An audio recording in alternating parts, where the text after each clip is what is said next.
இந்த ஹிப்ஹாப்ப பொறுத்தவரைக்கும் நம்ம ஊர்ல எப்படின்னு தெரியல. நீங்க எப்படி இத கத்துக்கிறீங்க? எப்படி பேசிக்கா எப்படி கத்துக்கணும்? இப்ப நெறைய பசங்க அத ட்ரை பண்றாங்க. நான் இன்ஸ்டாலாம் பார்க்குறேன். ஆமா, சின்ன ஆமா, சின்ன ஆமாய்யா. பசங்கலாம் இப்போ.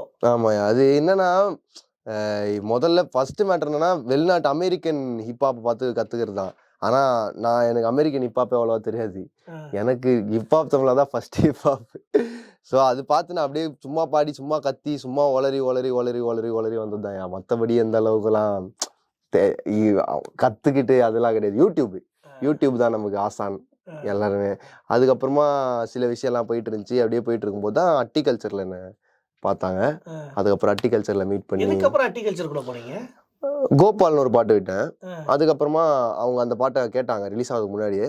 ஸோ ஆஃப்ரோ எனக்கு ஃபோன் பண்ணாரு. ஃபோன் பண்ணி இந்த மாதிரி மீட் பண்ணலாம் அப்படின்னாரு. அப்புறம் அசல்னா வந்து என்ன மீட் பண்ணாரு. எங்க வீட்டு தாளங்குப்பம்னு சொல்லிட்டு ஒரு இடம் இருக்கு. அங்க வந்து 2 பேரும் பீச்ல போய் பேசி அதுக்கப்புறம் கனெக்ட் பண்ணோம். அப்புறம் ஆஃப்ரோ போய் பார்த்தேன் நானு. ஆஃப்ரோ கிட்டயும் அப்படியே மீட் பண்ணி பேசி அப்புறம் கென்ராய்சன் வீட்டுக்கு அப்பப்போ சாப்பிட போவேன். அவர் சூப்பரா சமைப்பாரு. பயங்கரமா சமைப்பாரு. அவர் வீட்டுக்கு சாப்பிட போவேன். அப்படியே இது ஒரு குடும்பமா மாறி நாங்கெல்லாம் அப்படியே.